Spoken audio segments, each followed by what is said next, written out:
Hindi niya alam kung gaano niya ako napapasaya na nandito siya ngayong gabi. Diyan lahat tatanggapin ko. Basta alam ko lang na nandiyan sa tabi ko. Mahal na mahal kita. Kaya ko tanggapin lahat, basta sabihin mo lang sa akin na ako yung karapat-dapat. Habang buhay kang itatago, pag-ibig ko'y hindi magbabago. Hindi kita malilimutan.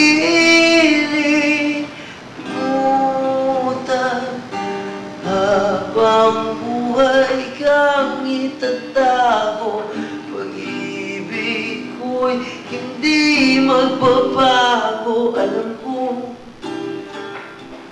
Masaya yung naging samahan namin ni Edwin, pero kinailangan naming itago at saka ilihim yung relasyon. Sigurado, garantisadong maliwanag ang paligid, sumasabay sa mga Ingrata！我不在你的床上，你这个小鬼耶！你气我多，para once?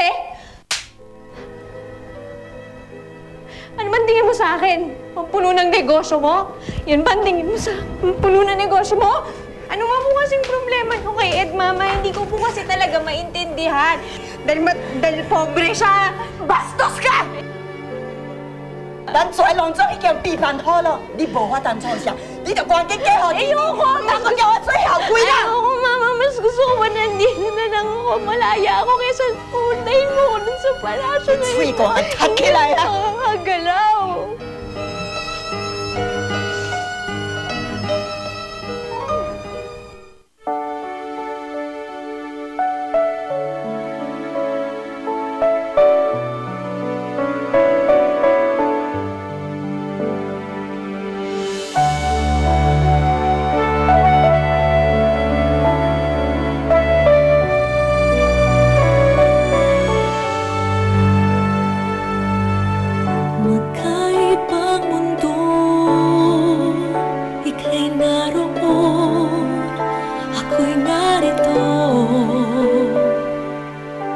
Ngunit sa isang banda,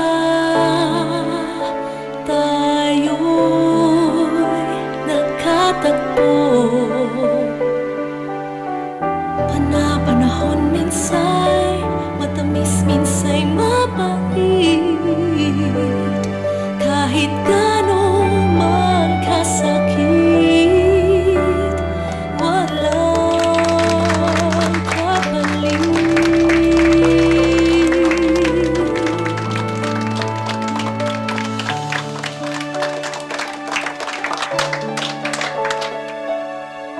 Inihanda na lahat para sa pagsasama namin ni Timmy.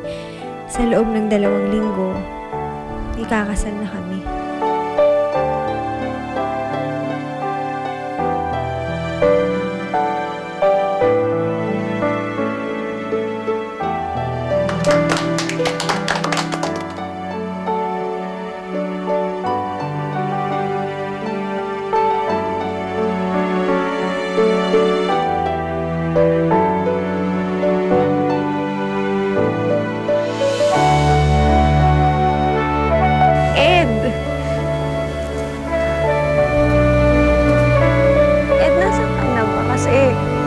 Jen, huwag ka na umiyak.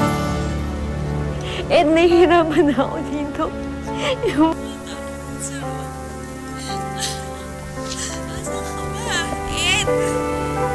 Nasaan ka ba? Ayoko na pumasok dun sa loob yung mga tao nagsasay. Tapos ako, hindi ko na kaya humanap sana. Nahihirapan na ako. Nasaan ka ba, Ed?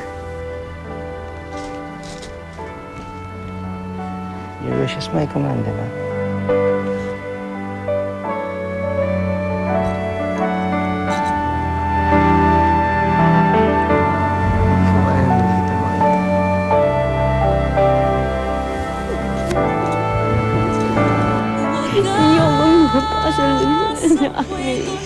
Ating pag-ibig, di mo akalain sa ganito aabutin.